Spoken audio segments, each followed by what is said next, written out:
Wikang Tinubuan, sinulat ni Erica P. Ratulla. Nasilayan ang unang sikat ng araw, sa piling ng langit na bughaw. Narinig ang wika, sa aki pumukaw, sa damdaming sabik, pag-ibig na uhaw. Wikang Filipino sa akin naghatid pangunawa, karunungang dulot sa kamamangan ay lumaya. Saan man magpunta, sa usapin nakahanda, magbibigay ngiti, sa katwiran ay sagana.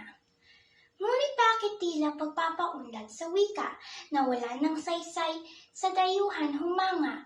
Wikang hiram ni yakap, mas binigyang halaga, nasaan ang dangal ng bayang inalipusta?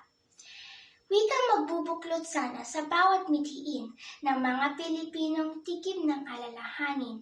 Kailan pa kikilalanin, kailan pa titingalain? Kung hindi tayo kikilos, ay walang mararating.